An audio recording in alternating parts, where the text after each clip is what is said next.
Hello, everyone. Let me share with you an image I made 2 months ago that I created to taunt my students. Initially, this was to say how you see God and God, but I knew I'd get myself in trouble. Marcus, once again, pushing goddess worship in the classroom. That's Galadriel, by the way, who is a created being, not a goddess even. In this video, I want to talk about God, and I do feel foolish even attempting this topic. I am tremendously ignorant, but I also know I'm not alone in this respect. Dr. Soloveitchik wrote an essay 25 years ago about the state of orthodoxy, 25 years ago, and still true today. And he ended that essay saying, we live in a time in which people do not feel the presence of God, and so people wish to feel the yoke of God. Emphasis on mitzvot in a time in which we don't have fear of God. And I share the ignorance of our day, but I think I've learned something in the past year or two from Iain McGilchrist in his book, The Master and Its Emissary, and I wanted to share those ideas with you. It's a book on brain science, but it is also, he isn't characterized this way, but it is a book about God, about idolatry, and Parshat Ki Tisa, about two approaches to the world, a way which is focused on human models, which brings Deen, and a way which is open to infinity. If I had to say to you in a nutshell, what is God? I would say to you, God is ultimate reality, the infinity behind everything. This is what McGilchrist is getting at, and I think that's what the Kabbalists are getting at. I think in some sense, McGilchrist is in line with the Kabbalists. God is the infinity behind everything, and this is why I want to flesh out a bit for you. I know many of you think in terms of, does God exist? I don't think that's a helpful way of talking. I don't know what the history of that is. Certainly there's a philosophical tradition of talking about the existence of God and proofs of God, but I think we shouldn't be thinking of God as something that exists or doesn't exist.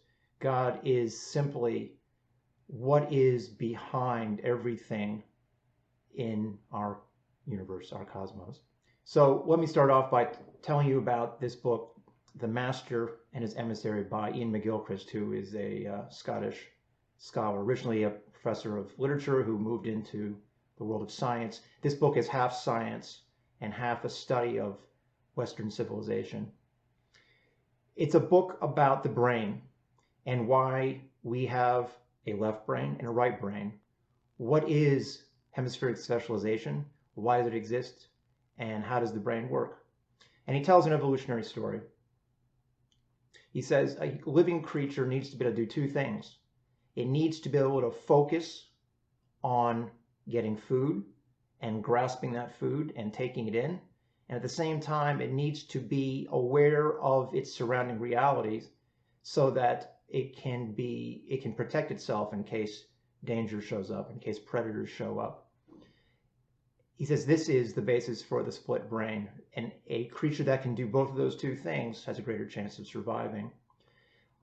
Whether or not that evolutionary story is exactly true, it is the case that, say, for example, there are many bird species in which one eye, the right eye from the left brain, is used to focus on food, and the other eye is used to keep aware of possible dangers, so that the two brains and the eyes are actually working to do those two things.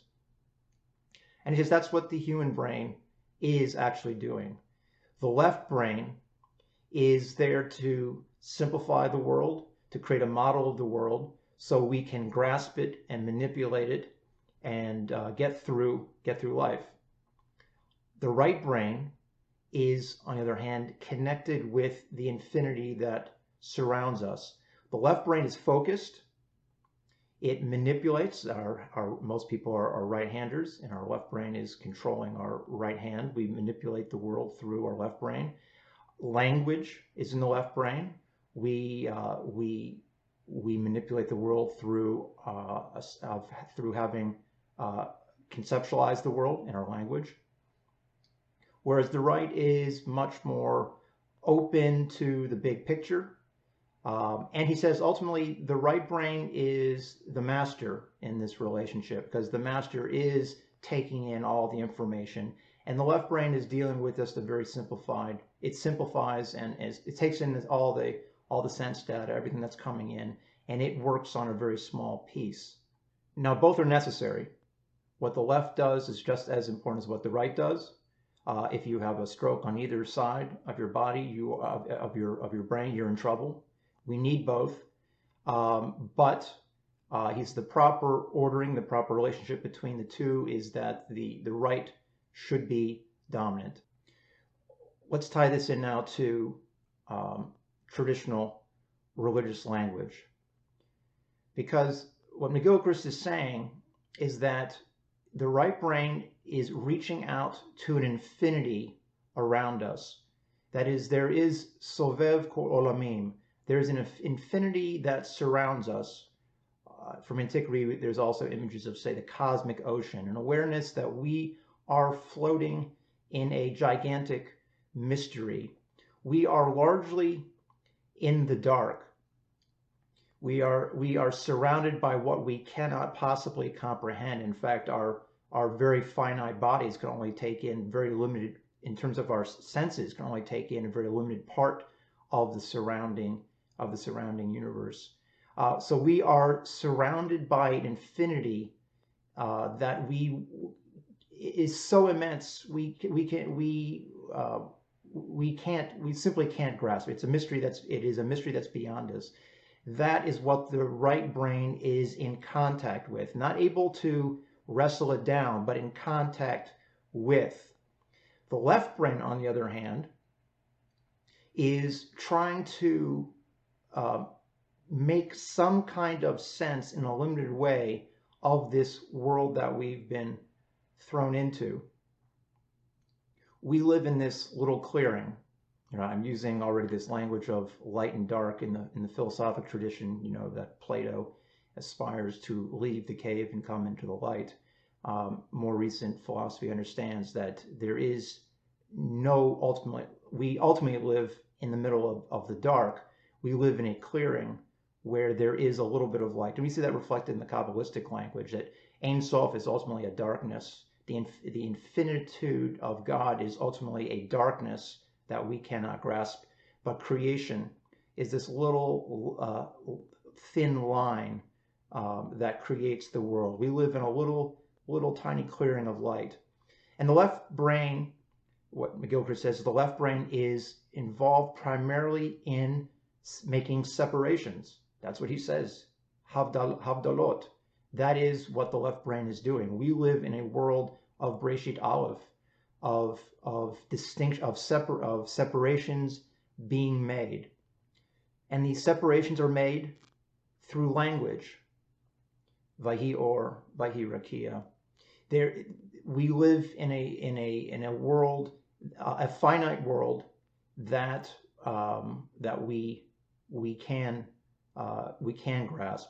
That is the world of Hashem, who is Memale olamim, the infinity that does make it into our world. We cannot come into any contact with Sovev olamim, the ultimate infinity, but there is an infinity that we get a little bit of a grasp on, that comes into our world, that is the finite world, and that is the world we live in.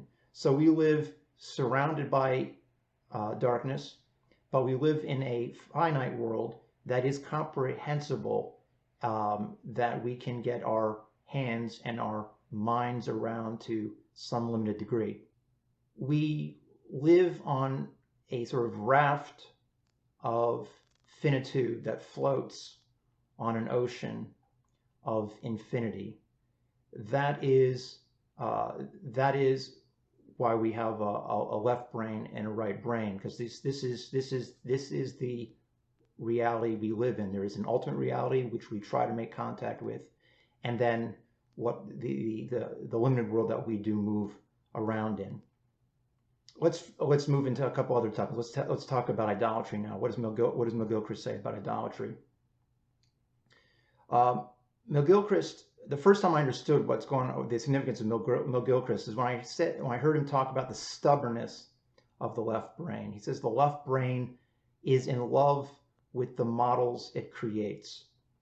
It loves its own handiwork. So, just as one example he gives, a patient who had a right-brained stroke, so the right brain has become incapacitated. It's very common to find stroke patients who cannot admit that the other side, that the left side of their body, which has been affected by the stroke, is actually theirs. Show them the limp arm, their limp left arm, and they'll deny that it is their arm, because the left brain has a model of the world, and this reality doesn't fit to it. In Parshat Ki Tisa, Am Yisrael is referred to being she'orev. It's stubborn. Bnei Israel is fascinated with this image of God that it has created. The left brain creates a model of the world.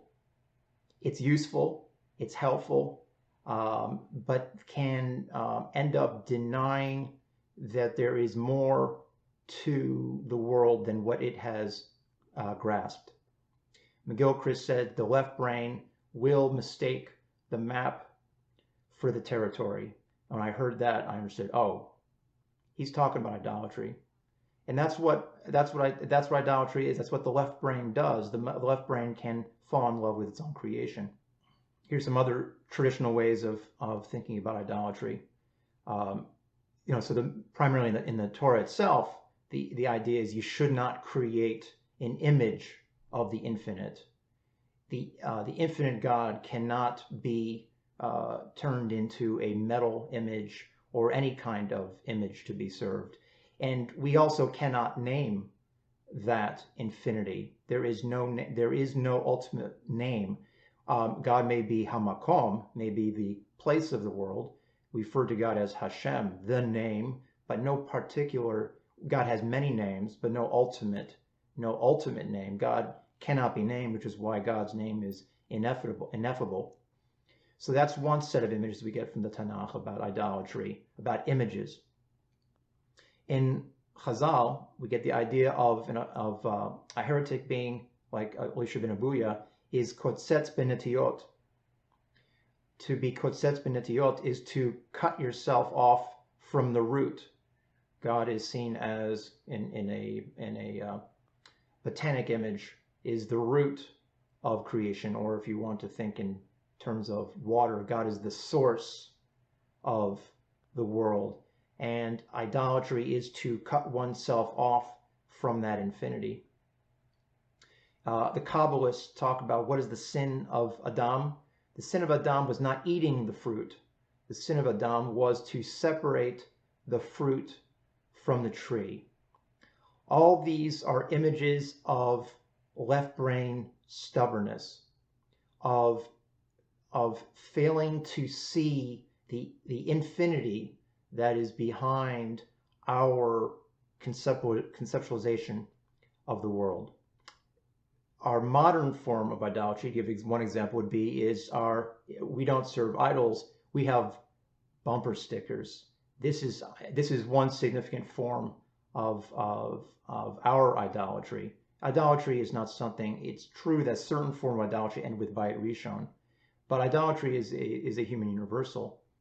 And today we simplify the world into narratives, into bumper stickers, and though they may be useful, like everything the left brain does, the danger is when you come to fail to appreciate the nuance and the infinity that lays behind your model. And we understand that in Ki Tisa, the point of Ki Tisa is there are two approaches to the world. You can serve your model, which will bring deen, or you can reach out to the infinity behind all things, where there is bracha and rachamim to be found, the Yud Gimel Midot of rachamim. Let me talk very briefly about why idolatry brings deen. Now, the last video I made was about the connection between the face and shalom. That we can approach people as stereotypes. We can characterize people simply on the basis of their race, or that they're rich, or that they are beautiful or ugly. We can see people in terms of labels, or we can see that everyone's created b'tselem Elokim, that there's an infinity in every person. The first approach will bring violence, and the second approach will bring peace. Failure to see the infinity in the human face is a serious problem. And that is one example of how failing to see infinity brings Deen. So I can hold up as one professional model of appreciation of infinity the psychologist. The psychologist is a person who desires to see the infinity in all their patients, and not only to see a person for what they are, but to see perhaps beyond what the person sees in themselves, to help another person see more of themselves than they could see. So the psychological ideal is to see infinity beyond the labels, and I fear we live in a time in which we love the labels, and we want to. Identity politics is about serving labels. The old Dr. King ideal of a world in which we don't see color seems to be increasingly in disfavor. King was a religious man. King was looking at the infinity. Another professional ideal I would hold up to you is that of the lawyer. A lawyer is a person who can see nuance. I would just mention two people I like reading online. Ann Aldhouse, who is a retired University of Wisconsin law professor, who on her website she pleads cruel neutrality. She wants to hold up the news of the day to a nuanced investigation. There's no simple categories of Republican, Democrat, one side, one party being right, one party being wrong. She wants to see how complicated the world is. Jonathan Turley is another lawyer, constitutional lawyer, who is deeply impressive, and he receives, both of these professors are on the receiving end of a tremendous amount of hatred from ideological hacks who are idolaters, who have the correct view of the world and a simple view of the world. They have their idols that they serve, and they do not like it when infinity is pointed out to them. Deen comes when we simplify the world and our narratives so that we are not open to possibility, whether it's public policy in dealing with COVID, being open to new information, or simply being open to the nuances of the world. In the Gemara, it talks about as an ideal. I forget which Rav it is. It's said of a certain Rav that in issues of Tum and Tara, issues of ritual purity, he could always see 49 reasons to declare something tameh and 49 reasons to declare something tahor.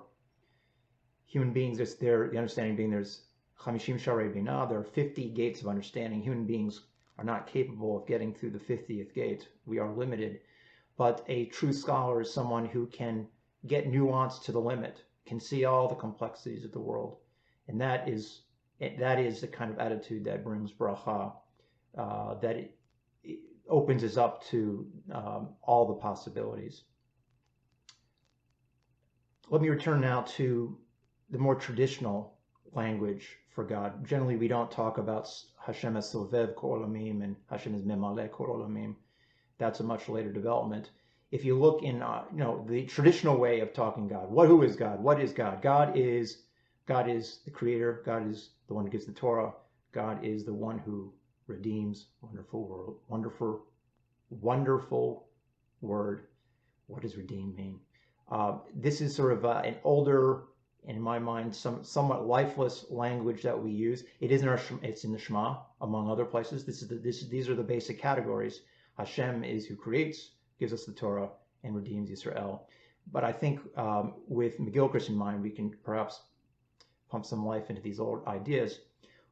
Hashem is Go'ol Yisrael. Hashem is the Redeemer, the one who comes to save, the one who comes to buy back the slave, the one to remove us from the prison house of Egypt. At Yom Suf was the first time that Hashem appeared in the world as Yud He Vav He. God appeared in his transcendent form at Yom Suf, shattering the order of nature. At Yom Suf, the old order of Egypt, the natural order of the world, was completely destroyed in the largest miracle ever seen. The idea of God as Goel Yisrael is that the infinity behind all things can never be completely walled out. The North Koreans are perhaps trying to create a worker's paradise where everything is completely perfect. One day, infinity will break in. Now, infinity can break in good ways and bad ways. And we're experiencing infinity breaking into our Migdal Bavel world. Like we've tried to create, like the builders of Migdal Bavel, we're at war against God. We're trying to create a completely safe environment for ourselves to live in. We don't want to suffer the ravages of nature. So we do the best we can to make sure that we will not have to face any kind of natural danger. But here comes COVID. Infinity will always break in. Now that's infinity in a bad way, but as we know from 1989, when the Iron Curtain came down, one day the Communist Party of China will fall. One day the people of North Korea will be free. Infinity will break in at some point. You cannot wall off the social world from infinity. All right, so that is what the traditional language of Goel Yisrael is getting at. Let's talk about Hashem as Oseh Maaseh Breshit, God as the creator, Yotzer Or. Let's talk about God as Noten HaTorah. We're talking about God as the creator of the natural world and God as creator of the social world. And there may be some who want to see both the natural world and the social order as fixed in some way. But we understand that there's an infinity behind the natural order and there's an infinity behind the social order. This is what we mean when we say that God is Mechadesh B'tuvo B'chol Yom Tamid Maaseh Breshit, that Hashem is constantly renewing the creation. And this is what we mean when we interpret at Matan Torah, when it says that Velo Yasaf, the sound did not end. The Matan Torah continues. It was not a one-time event, but that Matan Torah is something that continues through all time. So let's go one by one. Let's talk about the natural order, because we certainly live in a time in which it's still in the popular imagination, the natural order is something fixed. We will still live within Isaac Newton's imagination. We still live in a world of the idea of a billiard ball universe and of a watchmaker God, a God who sets up the universe and lets it run by natural laws that are never broken, is still a very common way of looking at the world. This is the worldview that imagines a distinction between the natural and the supernatural. The natural is ordinary, everyday, and the supernatural is the exception. Miracles breaking in, if you believe in miracles. And of course, increasingly educated person understands that all there is nature, is nothing supernatural. But the McGilchrist is showing that there is highlighting for us how we should be aware that there is an infinity behind all our models. And whether it's Newton's laws or any other model of the world, those laws, though useful and powerful, ultimately we've been able to create E equals MC squared. That means we can blow up cities. We have tremendous amount of power. We have a very firm grasp on the world. But these models are ultimately limited. And this is this is something that's known through the 20th century. The 20th century science went beyond Newton. Quantum physics has a uncertainty principle, right? There's ultimately always going to be a certain amount of unknown when we grapple with the world. Thomas Kuhn is a philosopher of science who described a paradigm change in scientific development, that you'll have one model of the world and then certain anomalies are discovered, and in order to deal with those anomalies, a new theory is created. So we understand that there are always going to be anomalies, and the philosophers of science like Karl Popper understand that science is not a set of truths. Science is a process.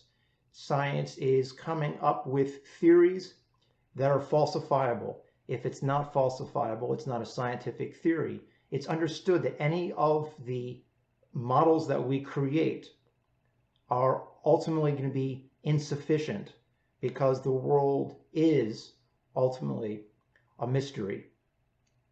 And this is what we mean by saying Hashem is the creator and Hashem is always renewing the creation, because miracle, nes, is not the exception, it's the rule. The natural laws are that raft of finity floating on the infinity. In Modim, we talk about the miracles and wonders of the world. That's what we live in. When it comes to the social order, it's also the case that there are people who want to think of Torah as something fixed for all time, sort of like a natural law. But in an important sense, to say the Torah is fixed is to make the mistake of the Karaim. The Karaim say there's one Torah. And all you people who keep on talking about an oral Torah, a Torah Sheba'al Peh, are mistaken. There is only one Torah. But our tradition understands that no, the Torah is not something that was given once, that is written in a book, that is fixed. There is Torah Sheba'al Peh.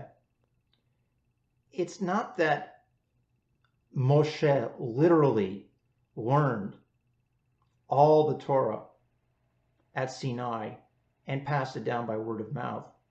Because, as Chazal say, when Moshe visited the classroom of Rabbi Akiva, he didn't understand what was going on, but he was relieved to find out that in the end, Akiva says, this is all Torah Moshe Sinai. This is all Moshe's Torah, because the Torah is an infinity. The Torah is something that is constantly pouring into the world. It's something that's constantly being renewed the way that the natural order is constantly being renewed. And this is part of what the Torah is getting at in the story at Kivrot HaTa'ava, that the Zekanim are also given nevuah. The wisdom of our Chachamim, in some sense, is also a form of nevuah. There is a constantly bringing in of the truth into the world. The proper path through life is difficult to ascertain. Fortunately, we've been given the Torah, and the Torah we've been given is life, and we can be set in general on the right path. But what exactly is that right path? That's hard to say, because the world is infinitely complex, and every situation has to be addressed as a novel situation. Now, there is a danger of idolatry in our time. Dr. Soloveitchik, in his essay, talks about how we're increasingly a book culture, and we are living out of books instead of living as a living tradition. He calls a mimetic tradition, which people are following in the ways of the ancestors, a living tradition as opposed to living out of books. There is always a danger that what serves us as a mediary with the infinite can become an idolatry. This is the story of Gidon's ephod. The ephod was a way for God to speak to the people of the time, to give them messages. But that ephod, which served as an intermediary, became, after Gidon's generation, an object venerated in itself. it became an idolatry. And our books can also become idolatry. I believe it's a legend concerning the Kotzker that he claimed that the Misnagdim had become, that the Misnagdim weren't serving God, the Misnagdim were serving the Shulchan Aruch. There is a danger that our books can become Gidon's ephod. We have to understand that the Torah is infinite, and the Torah lays behind our books, and the Torah is always being renewed in the way that the created world is being renewed, because there is an infinity behind all our models of the world. And let me end by addressing the question of the personification of God, because all this talk about the philosopher's God, the Kabbalist God, Ein Sof, the God about which you can say nothing, the infinity of the world, doesn't really seem like our God. Our God is Avinu, Malkeinu. Our God has feelings, has love for Am Yisrael, is angry, is jealous when we serve foreign gods. Our God has a finger, has an arm, has a face, has a back. What are we to make of all these personifications of Hashem if ultimately God is infinity who cannot be captured in image or in word? And I again have to, I understand this is something of a foolish venture, but I'll try to give, again, just a brief where my thoughts on this are right now, because I believe this is once again the left brain trying to grapple with the nature of this infinity. This is what it means when the Torah speaks in the language of humankind, that we can only understand the universe on our terms. So how are we going to characterize the infinity that I've been trying to, or that McGilchrist is trying to lead us towards? And human beings trying to imagine the infinite, characterize the infinite metaphorically by comparing the infinity to the most complex thing that we are aware of in this world. And the most complex thing that we can think of, and this thought comes from Jordan Peterson, a professor of psychology at Toronto, the most complex thing we can imagine in the world is a human being. And so when we try to imagine infinity, we imagine something like ourselves. Tied in, and this also is a thought from Peterson, is there's connected to the infinite is the idea, well, so what is my path? What is my ideal? And when we try to imagine the path we should take in life, in the ideal, the old gods take human form because they are images of some kind of human perfection, and so the ideal cannot be put into words as a list, right? Here's what a good person does, and we start off listing all the ways that a good person is good. When Aristotle is writing his book, The Ethics, he's saying ultimately, if you want to know what virtue looks like, you have to look towards the virtuous person. It is if we want to get at the infinity of the life I should lead, the path I should take, the ideal I should model myself on, what infinity is, a list is not going to cut it. I need some sort of picture of a human being and model myself after that person. Mahu rachum afata rachum. We copy. This is imitation of God. We are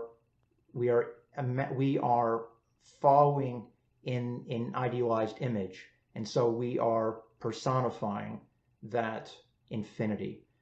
I'm doing the best I can. I hope that this is helpful. This is my own little finite picture of the infinite. This is the way I'm thinking right now. I hope you've found this useful, and I thank you for listening, and I will see you in the future. Have a good day.